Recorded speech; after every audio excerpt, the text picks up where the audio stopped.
Hey guys, welcome back. I'm Laura Wilkie with Down Home with Lemon Pie, and I have a huge book order to share with you guys. So let's get started.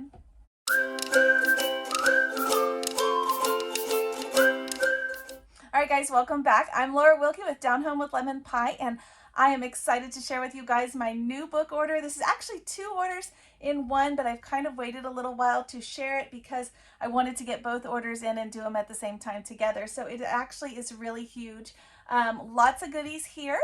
However, before we get started, it is Mother Culture Monday, and I'm excited to share with you guys new things every single Monday for parenting, homemaking, all things, and of course, having awesome books in your home that fill your kids, fill their hearts, living books, those kinds of things is so important. So I do a lot of book hauls. If you have not already been following me for a while, you may not know that, but I do them a bunch because it's so important. And let's be honest, sometimes our libraries, more often than not, we cannot trust very well anymore. So this is my big stack. Some of these are for, actually a lot of these are for next school year because of course it's spring and it is the time that I start planning for the next school year. What kinds of things we're going to talk about, what kinds of things we're going to study, what interests the kids have, what are they new, things that they're new into or whatever. So that is that. It's kind of a drizzly, sort of cloudy day today for spring, so that's perfect for reading and sharing these books with you guys. So like I said, it's a huge stack, so let's get started. Okay, so like I said, a lot of these are for next school year because I am planning to do the next section in history that will cover like modern American history and world history, the world wars, World War I, World War II. I think part of the Civil War is included, Vietnam, all of that kind of stuff. And if you've been following me for a while, you know that I've been kind of on a World War II kick for myself for a couple years now anyways.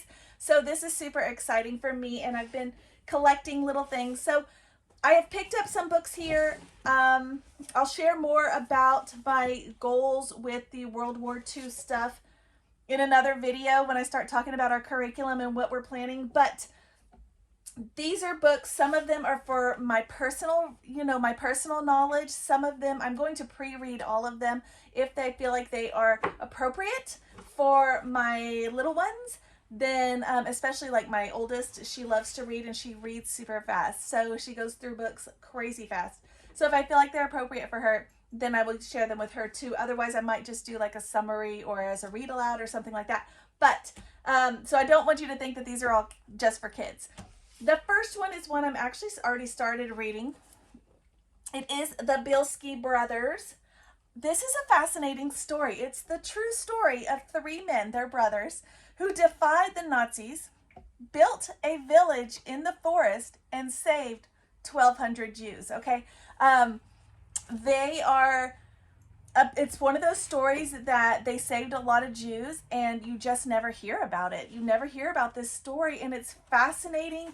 It's got the map in here. One thing I didn't expect, because like I said, I already started reading it, is that they're kind of a group of brothers who were kind of the ruffians of the neighborhood. These were not the boy next door's good guys. And I guess that's what you need if you're going to be starting a village in the forest and running it yourself. But this is really fascinating story. They ended up creating a village with makeshift workshops, primitive dwellings. It talks about they had a school. It's just like all the things you would have, I guess, for pioneer times. They had, here it tells you, a tannery, a musical and dramatic theater spot. They had tailors, shoemakers, seamstresses, carpenters, a herd of cows, horses, 60 children. This whole thing, and it's kind of, I don't know, it's almost unreal to think about.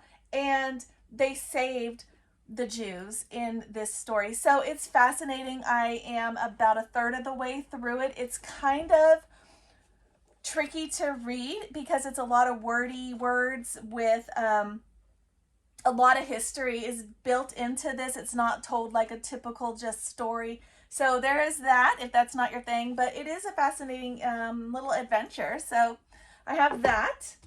I also grabbed The Boy at the Top of the Mountain. I don't know if this one's going to be appropriate, but we'll see. But it's the story of a young boy living in Hitler's home on the eve of World War II. And this one I got because it says, as he is thrown into an increasingly dangerous new world, a world of terror, secrets, and betrayal, will Piero maintain his innocence? Or will he, like so many others, find himself transformed? So this is apparently a boy who becomes an orphan and goes to live with a servant at Hitler's home, from what I understand.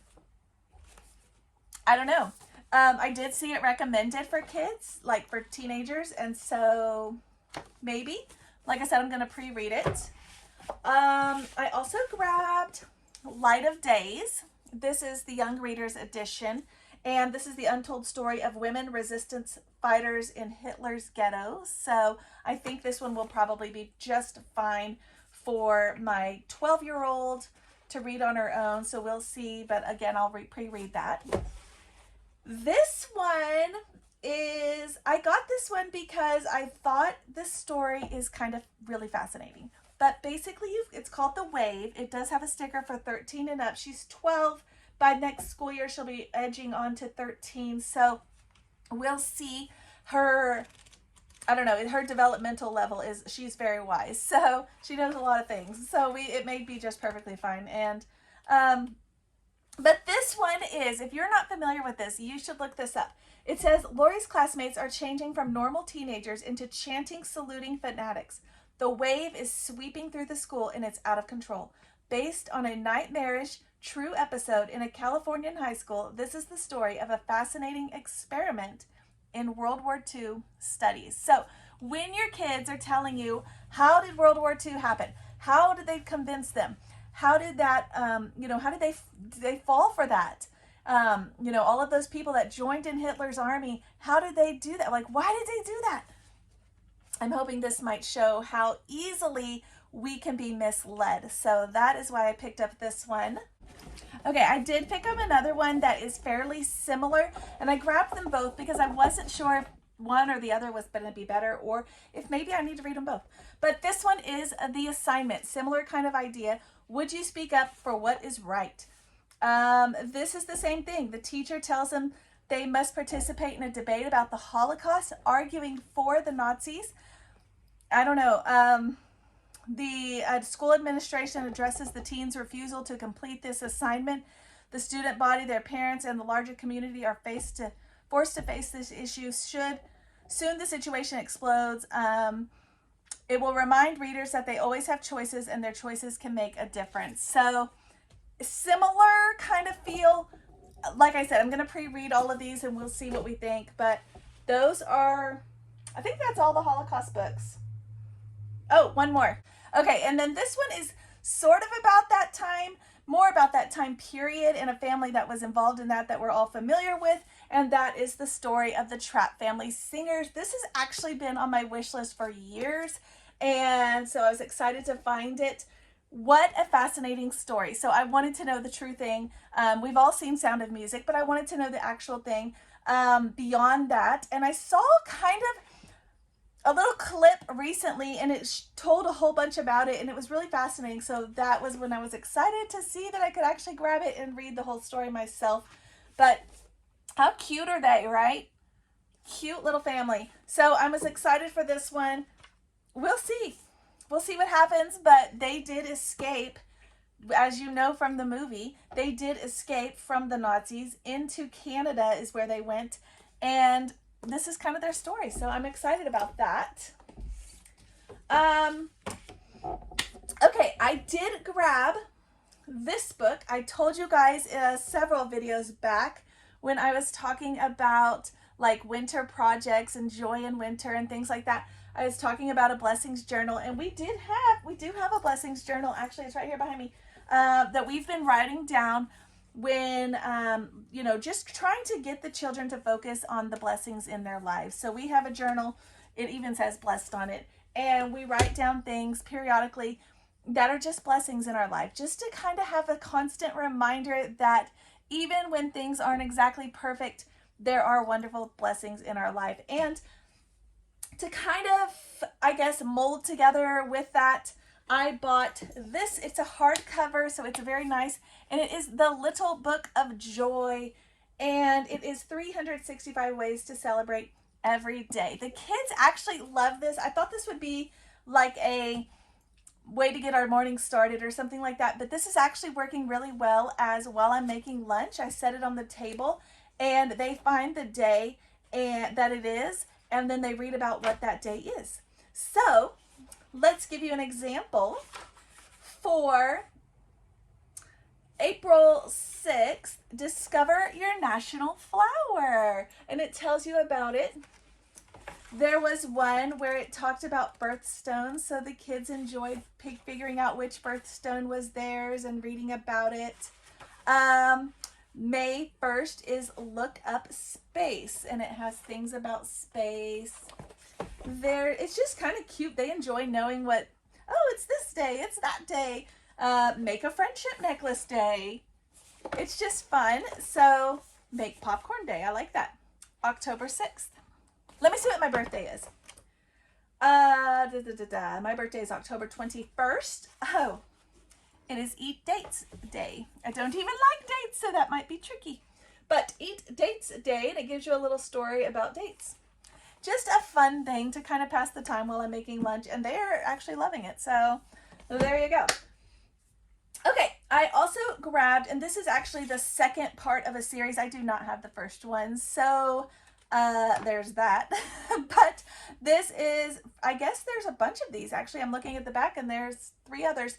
So I grabbed this one. It is Eats More Shoots and Leaves.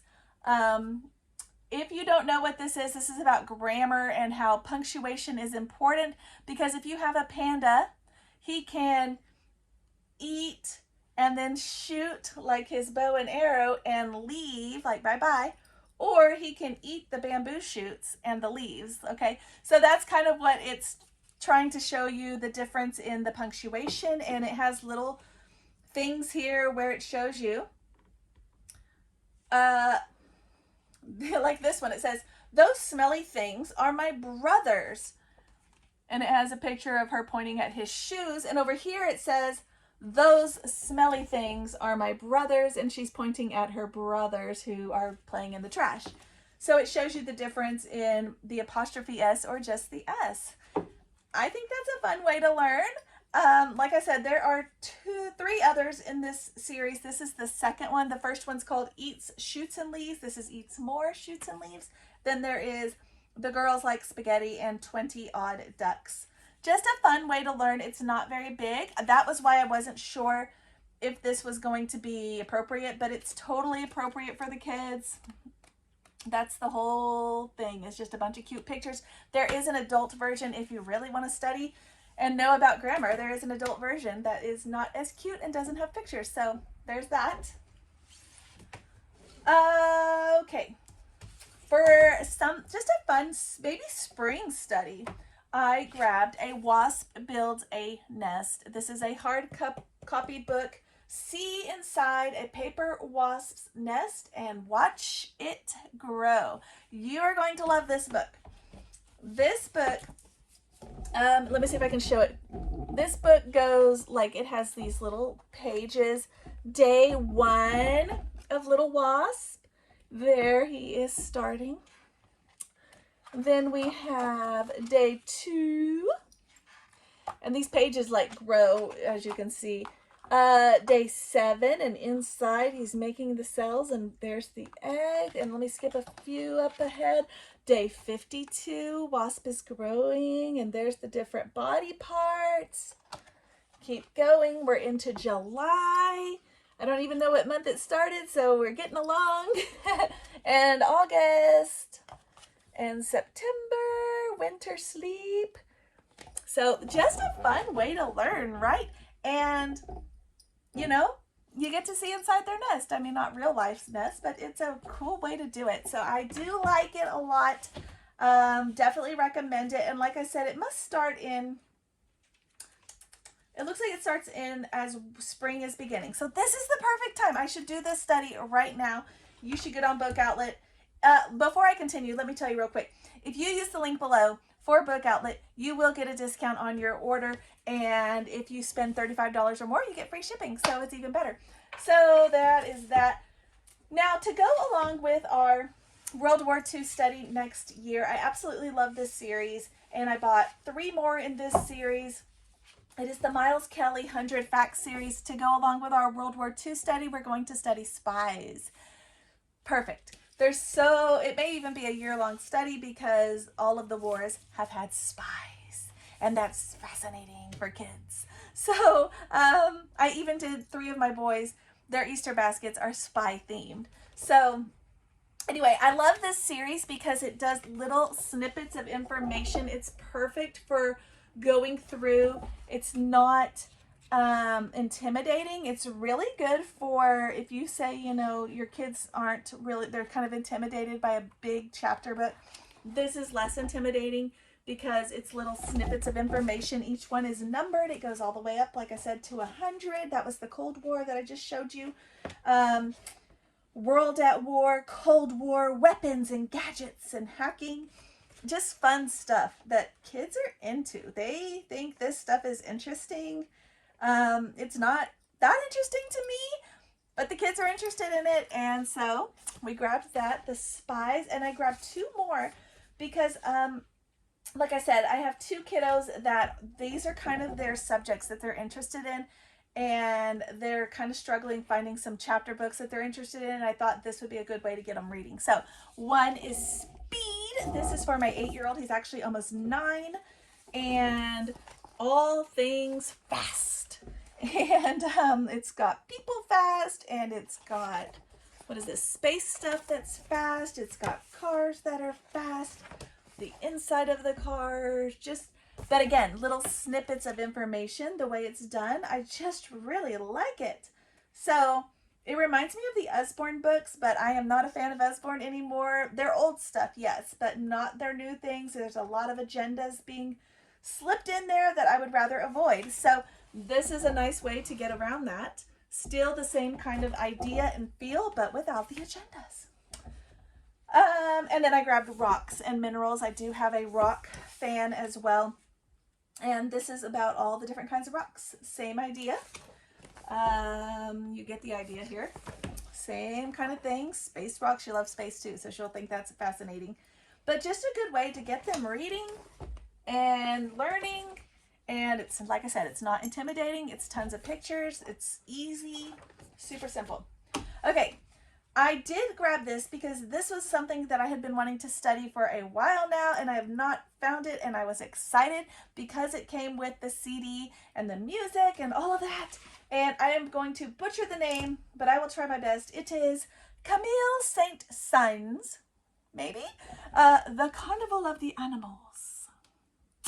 And what a fun way to study this. There is the CD, so you can play it. You could also probably look it up. This is composed in 1886, so it will fall right in line with our studies. And yeah, it has this that they can read and learn as they go through it.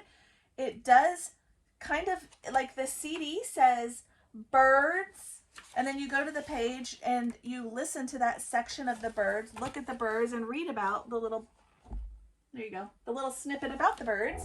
They flitter here, they flitter there, enjoying every breeze, and twitter songs of happiness amid the sheltering trees. Huh, it's a tongue twister for me, but you get the idea. It is beautifully illustrated, and I'm excited to be able to kind of do a little music study, a little composer study with the kiddos and in a fun way. So there you go. And I have 2 left. So stay with me. I'm going to do this one first because the last one is fascinating. Just fascinating. So I want to save that one for last. But this one is the neighborhood sing-along. My kids are enjoying this. If you have songs, like you guys know, if you're about my age, there were so many songs we grew up singing and I don't remember them as an adult. And This has them. This has them, guys, and it has all the words, and you can sing them. These are like the classic songs. So we have been doing this together with the kids. They're enjoying it. Let me give you an idea of what they are. Frere Jacques. Frere Jacques. My kids are impressed that I know a French song. I've been working on the railroad. Take me out to the ball game. There's a hole in my bucket. Row, row, row your boat. The wheels on the bus. The animal fair. Where is my little dog gone? Miss Lucy. Miss Mary Mac. Mary had a little lamb. Here we go around the mulberry bush. There's just, and it goes on and on and on. I could read this whole thing, but there's so many. There they are. Little songs. And each one has word for word with beautiful pictures in them. There is the alphabet one. They all have little pictures and little words, so you can sing them and teach them to your kids if you don't remember them like me. So there you go. I thought that was cute. The kids enjoy it. Now this one is fascinating. I'd never heard of this story. I'd never heard who this guy was. I learned about it just now when I bought it, and I was researching it. But I'm going to read the inside of this. First, here's the book. The Mysteries of Harris Burdick. Okay. Now you're going to be fascinated. When Chris Van Allsburg was invited to the home of Peter Wenders, that is the Chris Van Allsburgs who put this together, he discovered 14 drawings that were like pieces of a picture puzzle, clues to larger pictures. But the puzzles, the mysteries presented by these drawings are not what we are used to. They are not solved for us, as in the final pages of a book or in a film's last reel. The solutions to these mysteries lie in a place at once closer at hand, yet far more remote. They lie in our imagination. For those who have thought of themselves as unimaginative, this book will prove the opposite. In even the most reluctant imagination, when confronted by these drawings, will not be able to resist solving the mysteries of Harris Burdick. Excuse me. Look this up. Look up the story of this. It's fascinating. It's fascinating. Basically, it's a mysterious man. The artist agreed. Here we go. He told Burdick he would like to read the stories. Peter Wenders did. He wanted to read the stories that went with these pictures. He agreed to bring the stories the next day. He left the drawings with him but did not return the next day or the day after. He was never heard from again. Over the years, Wenders tried to find out who Burdick was, what happened, where did these stories, it all is a mystery. So they took all of the pictures, stuck them together, and this is all they have. There's two versions of this. This is this one, and then there's another one, which I must get as well, but I got this one first for a reason. This one is just the stories, or the picture, and what it was called. So there it is. It says, Archie Smith, Boy Wonder. A tiny voice asked, is he the one? That's all there is. So what am I going to do with this? We are going to use this as like a storytelling time. Let the kids tell me what they think, what is happening, what's going on. This is something under the rug. 2 weeks passed and it happened again. And here's the picture. Fun, fun, fun. We're going to use this for story time. Now, since this book was put out, somebody else made another version and wrote, well-known children's authors wrote stories to go along with these pictures. These same pictures, wrote stories to go along with them and published those. That is another book you can also get. I think it's called The Stories of Harris Burdick is what I think it's called, but you can just search that and you'll find it. I got this one first so that we wouldn't be tainted by those stories already, so that we could create our own stories and then we could get that and see what other people created as well. Kind of a fascinating little tale here, right? This is by the same, this is the Chris Van Allsburg is the one who did Jumanji, so similar kind of feel. But this one is Missing in Venice. Even with her mighty engines in reverse, the ocean liner was pulled farther and farther into the canal. Oh no, what's gonna happen? A fun way for the kids to just run with it. Run with their imaginations and enjoy. So that is the plan. That's the book outlet order, guys. So many good deals. I did have the prices on there, so if you saw something you liked and you wanted to know what it cost, they were all there. And I appreciate you guys. Thanks for watching, and I will catch you guys next time.